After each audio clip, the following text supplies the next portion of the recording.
So this morning, woke up a little later than usual. I typically wake up around 5:30, 6 o'clock every day, but today I woke up around 7:30, so an extra 2 hours and a half of sleep. As you can hear, I can still have like the morning voice, right? And my eyes are a little like sleepy. I'm actually on the way to the gym right now, and I'm excited. I'm committed to not losing or missing any more days of the gym. Um, I have a really big fitness background. I started working out since I was 14 years old, and I've always loved it. Actually, at one point, I wanted to be a professional bodybuilder, and I was about to actually become a professional bodybuilder. I was up 220 pounds. I had about 9% body fat, and it was the best I ever felt.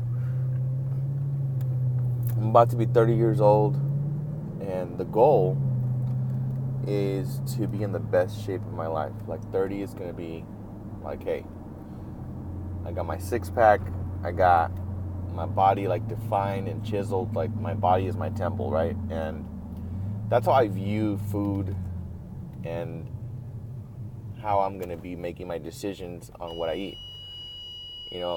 Tony Robbins said, he's like, you have to ask yourself a question before you put any food in your mouth. And it's like, is this going to fuel me or is this going to clog me? Is this going to fuel me or is this going to clog me? And you know the answer right away, right? You can look at the food and it's like, okay, is this going to fuel me or is it going to clog me? Like breads, obviously, anything that's like really big on carbs, or like pastas and tortillas and all that stuff. That's all stuff that is going to clog you. So it's not really that hard to like make the right decisions or make the right choices, right? We just have to ask ourselves that question and be strong enough to say no. That's the biggest thing.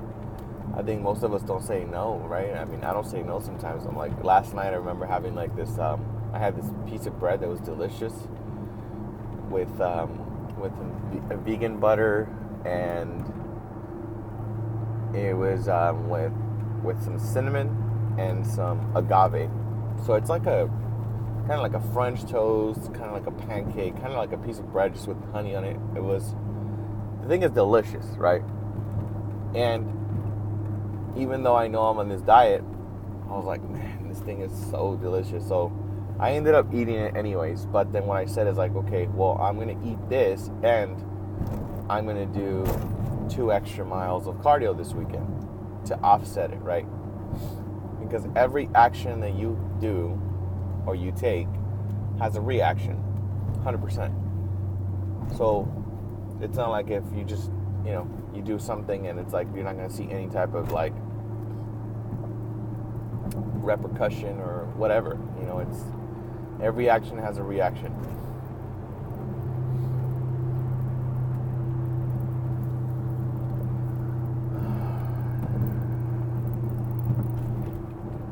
I realize that my life is in direct proportion of my thinking,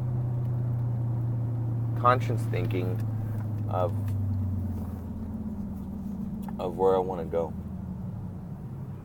It's the moments that I deviate from, what I'm like, my thoughts don't make a difference, or I find myself buying into the story that I'm lucky, or that it was a fluke, that it was like, oh yeah, that was just that one time.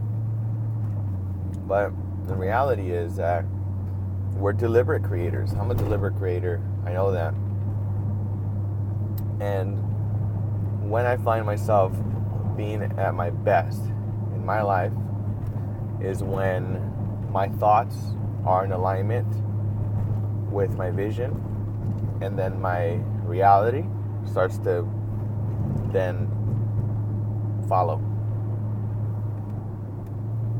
It's a big distinction. Most people have their vision, hold on to it, and then they hold on for a day or two, a week, a month, a year, but then what happens is that they're like, man, this thing doesn't work, and they stop. If I could tell you that one of my biggest things in my successes, it's having the ability to keep the vision alive regardless of what is happening, right? Regardless if you're losing a house, regardless if you're getting a car repoed, regardless if you owe taxes, regardless if you lose your spouse, regardless if the market is not great, regardless of any excuse that you have, it's just like, it doesn't matter. So, I'm just trying to think of like, the worst things that can happen, and a lot of those things that's like happened to me. But one of the things that I do remember is that no matter what, I kept the vision alive, and I kept going. That's it. There was people that doubted me, that said I wasn't going to do it, said that I was crazy. And I've always followed my heart, no matter what. And I think back, and in this last 11 years that I've been doing real estate, I think back, I could have quit any moment. I could have quit at any moment that it got a little hard, a little tough, a little desperate. I could have quit at any of those moments. But I did it. I'm still here. And I'm thriving from the success. And then people are just like, wow, how do you do that? How are you creating that? What's your secret? If you only knew. If you only knew. Keep your vision alive. Keep going like your life depends on it. No matter what, keep going. No matter what, keep going. No matter what, keep going. No matter what, keep going.